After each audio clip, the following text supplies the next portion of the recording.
আর যার মনের মধ্যে সততা আছে, আল্লাহ পাক কোনো না কোনো দিন ইনশাআল্লাহ তাকে হেদায়েত দিবে।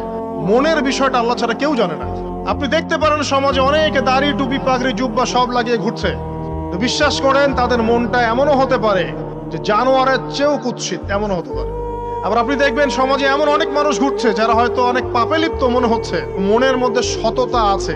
এমন অনেক মানুষকে আমরা দেখেছি যে ড্রাগ অ্যাডিক্টেড ছিল, মিউজিক করেছে, হারাম সম্পর্কের মধ্যে ছিল, নামাজ ঠিক মতো পড়ে নাই, কিন্তু যখনই আল্লাহর কথা আলোচনা হতো দেখতাম সে খুবই শান্তভাবে মন থেকে কথা শুনছে।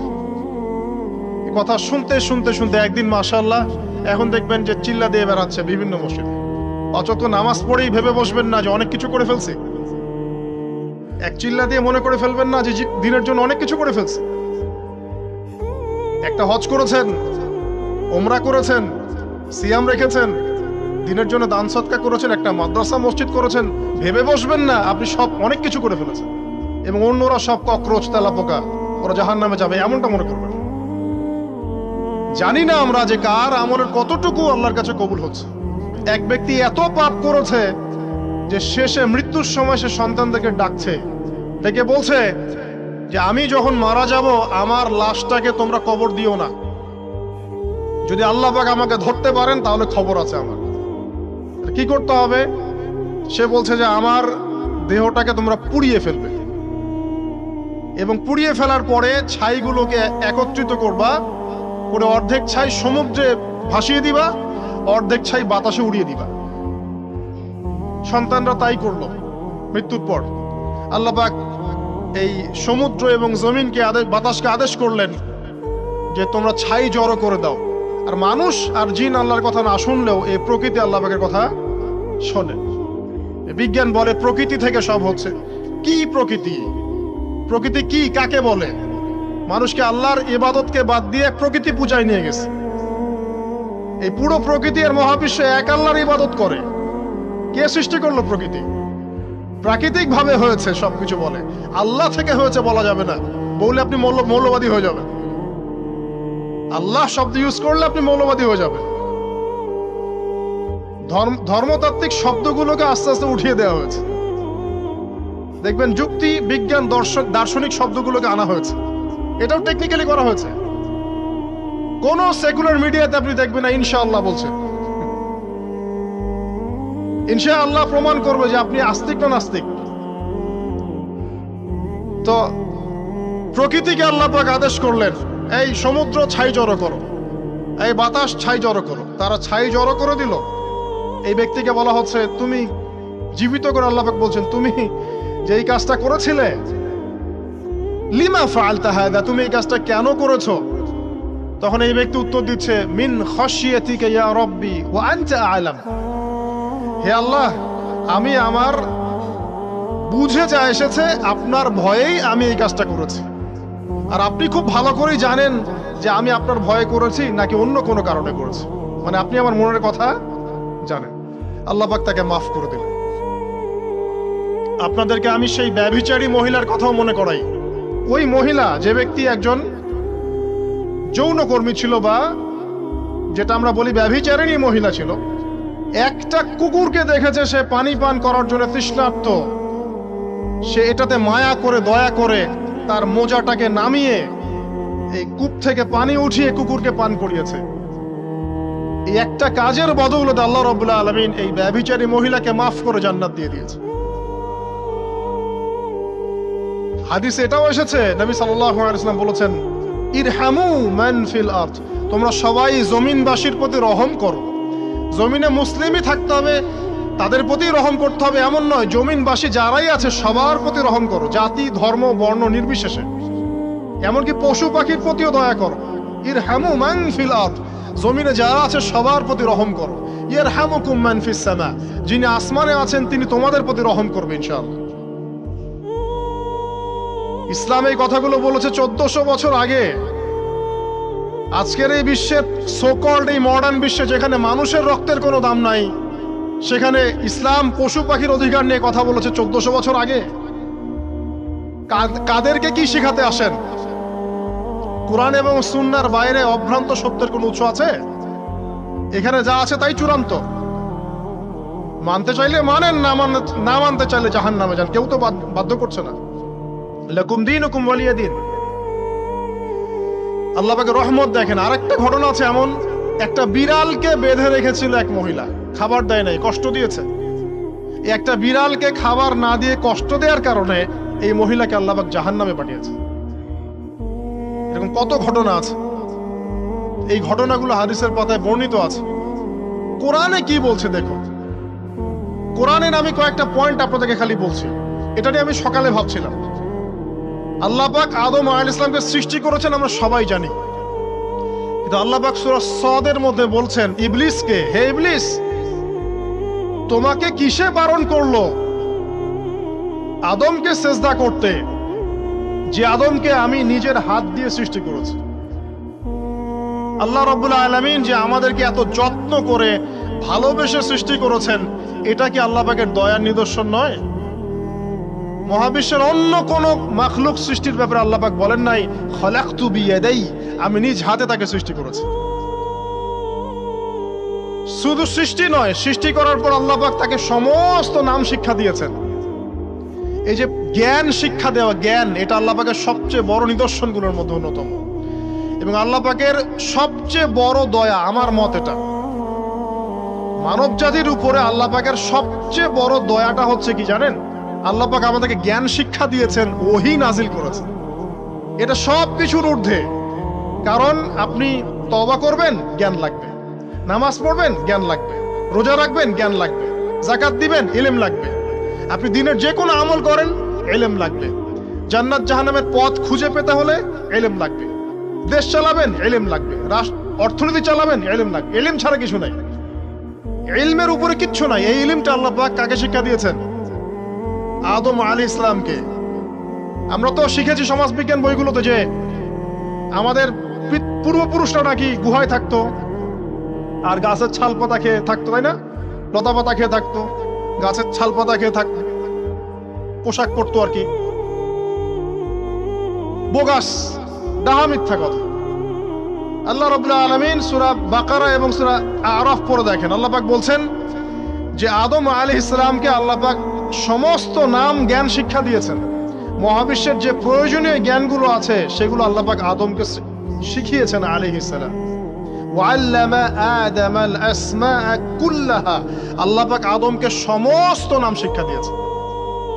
আমাদের পিতা মাতারা মূর্খ ছিলেন না, তারা সৃষ্টি থেকেই জ্ঞানী ছিলেন। আদম আলাইহিস সালামের পারমাণবিক বোম বানানোর কোনো প্রয়োজন ছিল না। ছিল? বানান নাই। আপনার মধ্যে এই জ্ঞানটা আসছে কিভাবে? বাই ডিএনএ আপনি জ্ঞান পাচ্ছেন, কারণ আমরা আদম সন্তান। অনেক জ্ঞান আমাদের ভিতরেই আছে, এগুলো চর্চার মধ্য দিয়ে, গবেষণার মধ্য দিয়ে প্রস্ফুটিত হয় মাত্র। জ্ঞান ভিতরে আছে আমাদের। আমাদের পিতাকে জ্ঞানী করে পাঠানো হয়েছে। এই জ্ঞান শিক্ষা দেওয়াটা হচ্ছে আল্লাহ পাকের সবচেয়ে বড় দয়াগুলোর মধ্যে একটা। রহম করেছেন। শুধু তাই নয়, আদম আলাইহিস সালামকে এমন জ্ঞান শিক্ষা দিয়েছেন যে জ্ঞান ফেরেশতারা পর্যন্ত জানতো না। এটা কি দয়া নয়? এটা কি আদম সন্তানের প্রতি ভালোবাসা নয়? তারপরে সেজদা করিয়েছেন। মহাবিশ্বে অন্য কাউকে কি সেজদা করানো হয়েছে? কোরআনে কি এমন কোন দলিল আছে যে আদম আলাইহিস সালাম ছাড়া অন্য কাউকে সব ফেরেশতারা সেজদা করেছেন? আছে? তাহলে এই যে সম্মান দেয় আল্লাহর পক্ষ থেকে, সম্মান কিসের ভিত্তিতে? সম্মান শারীরিক ক্ষমতার ভিত্তিতে? সম্মানটা কি কারণে? জ্ঞানের কারণে, ইলমের কারণে, জ্ঞানের কারণে সম্মান। এই সম্মান দেয়াটা কি আল্লাহ পাকের রহমত এবং দয়া নিদর্শন নয়? অতএব সম্মান পেতে হলে, আল্লাহর রহমত পেতে হলে সেই জ্ঞানের চর্চায় আবার ফিরে আসতে হবে। আপনি যদি আজও সেই ওহির জ্ঞানের চর্চা করেন, আল্লাহ পাক এই পৃথিবীবাসীর বুকের মধ্যে আপনার জন্য সম্মান পয়দা করে দিবেন ইনশাআল্লাহ। দেখেন, ওই সেই জ্ঞানী যদি আপনি এখনো চর্চা করেন, আজও আপনি সম্মানিত হবেন ইনশাআল্লাহ। ব্যক্তি চর্চা করলে ব্যক্তি সম্মানিত হবে, একটা পরিবার চর্চা করলে ওই পরিবার সম্মানিত হবে, একটা সমাজ যদি চর্চা করে সেই ওহির জ্ঞান, ওই সমাজ সম্মানিত হবে। একটা দেশে যদি আপনি ওই ওহিভিত্তিক জ্ঞান ছড়িয়ে দেন, পুরো দেশকে আল্লাহ পাক সম্মানিত করবে ইনশাআল্লাহ, পুরো জাতিকে সম্মানিত করবে ইনশাআল্লাহ। আরো সামনে যান, এই যে আদম এবং হাওয়া আলাইহিস সালাম গাছের কাছে চলে গেলেন, ফল খেয়ে ফেললেন, কারণ আমরা আদম সন্তান, ভুল করি। আল্লাহ পাকের সাথে সাথেই বহিষ্কার করে দিয়েছেন? না, আল্লাহ পাক তওবা করার জন্য কালিমা শিখিয়ে দিয়েছেন। সুবহানাল্লাহ, তাদের কালিমা জানা ছিল না।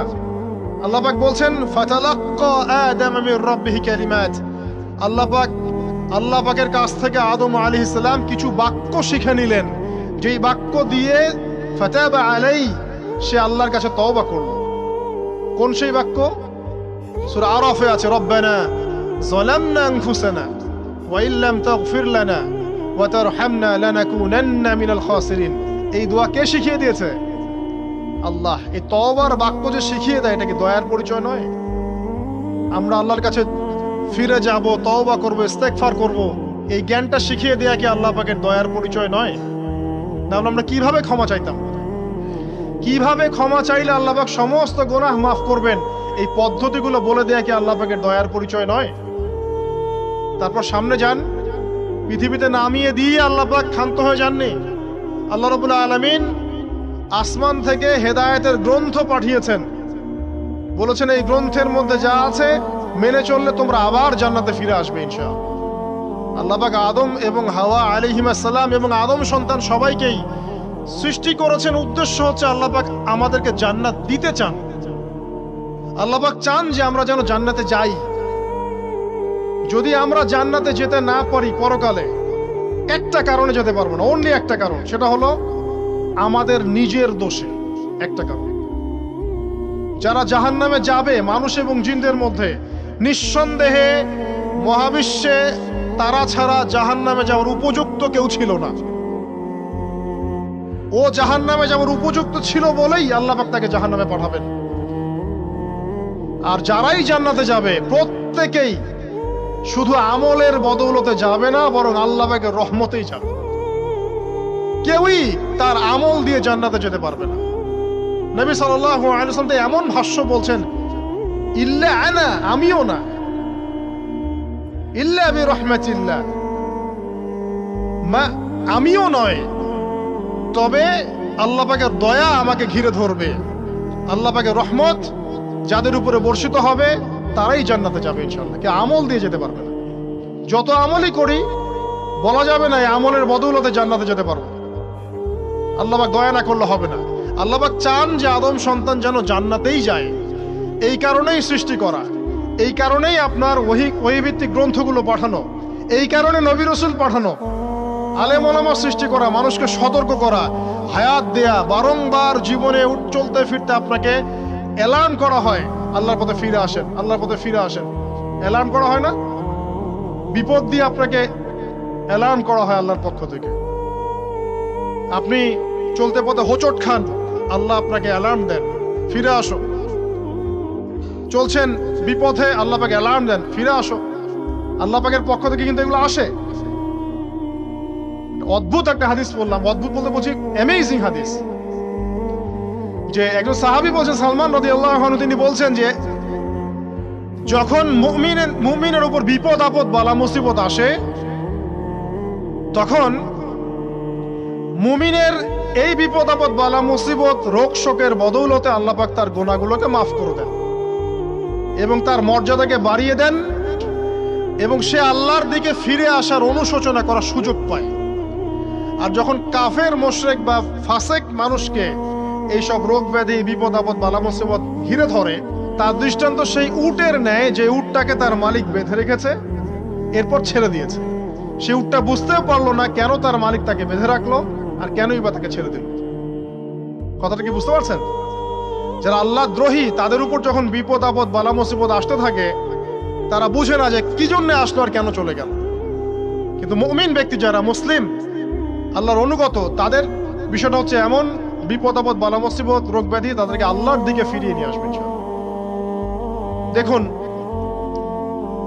এই যে পৃথিবীতে নামিয়ে দেয়া, এরপর আল্লাহর পক্ষ থেকে ঐশী গ্রন্থগুলো পাঠানো, নবী রাসূল পাঠানো, আলেম ওলামা পাঠানো, আপনাকে হায়াত দেয়া, আপনাকে রিজিক দেয়া, এই শ্বাস নেয়ার ক্ষমতা দেয়া, আপনাকে জ্ঞান বুদ্ধি দেয়া, বিবেক দেয়া।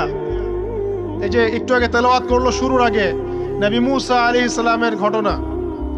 বনু ইসরাইল একটার পর একটা অবাধ্যতা করেই গেছে, আল্লাহ পাক তারপরেও তাদের কাছে নবী পাঠিয়েছেন, নবী মুসাকে পাঠিয়েছেন। ফেরাউনের মতো জালেম শাসকের হাত থেকে বানু ইসরাইলকে আল্লাহ পাক উদ্ধার করেছেন। এটা কি দয়ার পরিচয় নয়? নবী মুসা আলাইহিস সালাম গাছের নিচে বসে আছেন, খাবার নাই, বাসস্থান নাই, কিচ্ছু নাই, বরং তার গায়ে একটা অপবাদ দেওয়া হয়েছে যে তিনি নাকি একজন মানুষকে খুন করেছেন, অথচ তার ইন্টেনশন সেটা ছিল না। তিনি একটা ঘুষি দিয়েছেন লড়াই থামানোর জন্য, ওই এক ঘুষিতেই সেই ব্যক্তি ডেড। এবার তিনি গাছের নিচে বসে দোয়া করছেন, রব্বি ইন্নী লিমা আনজালতা ইলাইয়া মিন খায়রিল ফাকির। আল্লাহ, আমি নিঃস্ব অসহায় হয়ে এখানে বসে আছি, তুমি আমার উপর তোমার যে রহমত পাঠাবে আমি তার ভিখারি হয়ে বসে আছি। দোয়া করার সাথে সাথেই ওই শুআয়ব আলাইহিস সালামের মেয়ে হেঁটে হেঁটে চলে আসলো। তিনি স্ত্রী পেলেন, তিনি শ্বশুর পেলেন, একজন নবী পরিবার পেলেন, বাসস্থান পেলেন, চাকরি পর্যন্ত পেলেন। 8 বছর তিনি রাখালি করেছেন শুআয়ব আলাইহিস সালামের ফার্মের মধ্যে। দয়া মুহূর্তেই চলে আসবে, শুধু আল্লাহর দিকে অভিমুখী হলেই হয়, এগুলো দয়া। আইয়ুব আলাইহিস সালামের কথা মনে আছে না? দীর্ঘদিন রোগে ভুগছেন, দীর্ঘদিন রোগে ভুগছেন, চিকিৎসা হচ্ছে না, ভালো হচ্ছে না, শেফা হচ্ছে না। এখানে যারা আধ্যাত্মিকত্ব নিয়ে পড়াশোনা করেন, লেখালেখি করেন, তারা বলেছেন তাদের কিছু কিছু কিতাবের মধ্যে, রোগটা যখন এমন একটা পর্যায়ে চলে আসলো যে তিনি জিহ্বাটা নড়াতে পারছেন না, কারণ তিনি আল্লাহ পাকের জিকির করতে প্রচন্ড ভালোবাসতেন। এক পর্যায়ে রোগটা এমন একটা জায়গায় চলে আসলো যে জিহ্বাটা তিনি নড়াতে কষ্ট হচ্ছে। তখন গিয়ে তিনি বলছেন, রব্বি আন্নী মাসসানি আদ-দুররু ওয়া আনতা আরহামুর রাহিমিন। হে আল্লাহ, আমাকে কষ্ট স্পর্শ করেছে, আর তুমি তো ক্ষমাকারী এবং রহমকারীদের মধ্যে সর্বশ্রেষ্ঠ রহমকারী। আমি জিকির করতে পর্যন্ত পারছি না, আল্লাহ আমার রোগটা শেফা দিয়ে দাও। বলার সাথে সাথে আল্লাহ রাব্বুল আলামিন প্রস্রবণ ঝর্ণা তৈরি করলেন, এখানে গোসল করো, শেফা হয়ে গেল। এগুলো কি রহমতের পরিচয় নয়? এখানে এক শ্রেণীর স্কলার এমনও বলেছেন, আজকে আমরা যারা বাহ্যিক সৌন্দর্য নিয়ে বেশি গর্ব করি আর কি, আত্মিক সৌন্দর্যের চাইতে বাহ্যিক সৌন্দর্য নিয়ে যারা বেশি গর্ব করি, যদি আল্লাহ পাক আমাদের পোশাকটাকে পরিবর্তন করে দেন, আত্মাটাকে দেহের পোশাক দেন আর দেহটাকে আত্মার পোশাক বানায় দেন, তাহলে দুর্গন্ধে কেউ আমাদের সামনে আসতে যাবে না। কথা আপনারা বুঝতে পারছেন না? আইয়ুব আলাইহিস সালামের আত্মাটা ছিল পবিত্র, পরিশুদ্ধ, তার দেহের মধ্যে রোগ হয়েছিল। আর এই পুরো বিশ্বের ম্যাক্সিমাম লোকের মানুষের রোগ এখন আত্মায়, দেহে নয়। আবার বলছি, হয়তো বুঝতে পারছেন না। আইয়ুব আলাইহিস সালামের রোগটা হয়েছিল দেহে, বাইরে। তার আত্মা ছিল পবিত্র, পরিশুদ্ধ আত্মা। দেহের রোগের একটা পর্যায়ে যখন জিহ্বাটায় ইফেক্ট হলো, তখন জিকির করতে তার কষ্ট হচ্ছে, তখন তিনি দোয়া করছেন, আল্লাহ আমার এই রোগটাকে শেফা দিয়ে দাও। আর এখনকার পুরো জেনারেশন, এই সভ্যতার রোগ হচ্ছে ভিতরে, আত্মায়। দেহের রোগের চাইতে তার আত্মার রোগটা বেশি। এখন এই আত্মাটাকে যদি দেহ বানিয়ে দেওয়া হয় আর দেহটাকে আত্মার পোশাক পরিয়ে দেওয়া হয়, দুর্গন্ধে কেউ সামনে আসতে চাবে না। তাই আইয়ুব আলাইহিস সালামের সেই দোয়া এখন আমাদের বেশি করা উচিত। রব্বি আন্নী মাসসানি আদ-দুররু ওয়া আনতা আরহামুর রাহিমিন। আল্লাহ, আমাদের আত্মায় রোগ এসেছে, এটাকে তুমি শেফা দাও। দেহের রোগ লেস ইম্পর্টেন্ট, আত্মার রোগটা বেশি ইম্পর্টেন্ট। এরকম নিদর্শন কোরআনের পাতায় পাতায় ছড়িয়ে আছে। আসহাবুল কাহফ, পুরো সমাজ ওদেরকে মেনে নিচ্ছে না, গুহায় চলে গেলেন, ঘুম পাড়িয়ে দিলেন আল্লাহ পাক। 309 বছর। কত বছর? 309 বছর একটা দোয়ার বদৌলতে। তারা বলেছিল, রব্বানা আতিনা মিন লাদুনকা রাহমা ওয়া হাইয়্যি লানা মিন আমরিনা রাশাদা। আল্লাহ পাক শুধু ঘুম পাড়িয়ে রাখলেন না, তাদের মধ্য দিয়ে আল্লাহ পাক পুরো একটা সভ্যতাকে হেদায়েত করে দিলেন। আলহামদুলিল্লাহ। যে সভ্যতা বিশ্বাস করত না যে পরকাল বলে কিছু আছে, দাকিয়ানুস বাদশার সেই জুলুম থেকে আল্লাহ পাক এই 10 জন বা 9 জন যুবককে বাঁচালেন, ওদেরকে কিয়ামত পর্যন্ত কোরআনের পাতায় স্থান দিলেন, নিদর্শন বানালেন, এবং তাদের মধ্য দিয়ে একটা পুরো সভ্যতাকে হেদায়েত দিলেন। সুবহানাল্লাহ। যেখানে যাবেন এই নিদর্শন। আর কার কথা বলবো? যুলকারনাইন, মনে আছে? কোন সূরা আছে যুলকারনাইনের কথা? সূরা কাহফ। আল্লাহ পাক তাকে এমন রহমত করেছিলেন যে মাশরিক মাগরিব, মানে পূর্ব পশ্চিম পর্যন্ত তাকে রাজত্ব দিয়ে দিয়েছে। আজকে তো আমরা এই সামান্য একটু ক্ষমতা পেলেই আমাদের কেউ চেনে না, গায়ে হাতি দেওয়া যায় না। ঠিক আছে? মানে তখন সে নিজেকে মনে করে যে সে এই পৃথিবীর সবকিছু, বাকি মানুষ আর মানুষ না। ক্ষণস্থায়ী সামান্য একটু ক্ষমতা দিয়ে দেখবেন আমাদের অবস্থা খারাপ। আমাদের এই যে জীবন, আমাদের রিজিক, আমাদের পরিবার, আমাদের সুস্থতা, আমাদের জ্ঞান, আমাদের সমাজ বলেন, রাষ্ট্র, আমাদের অর্থনীতি, এই বিশ্ব, এই সব কিছুই একটা বিষয়কে কেন্দ্র করে টিকে আছে। শুধুমাত্র একটা বিষয়ের সাথে এই পুরো মহাবিশ্ব সম্পর্কিত। আমাদের জীবনের প্রতিটা বিষয় শুধুমাত্র এবং শুধুমাত্র আল্লাহ পাকের রহমতের উপর টিকে আছে। আল্লাহ পাকের রহমত আমাদের ব্যক্তি জীবন, পারিবারিক জীবন, আমাদের দেহ, আমাদের মন, আমাদের জ্ঞান, অর্থনীতি, ব্যবসা বাণিজ্য, আমাদের রাষ্ট্র, সবকিছুর মধ্যে শুধুমাত্র আল্লাহ পাকের রহমত দিয়ে ভর্তি।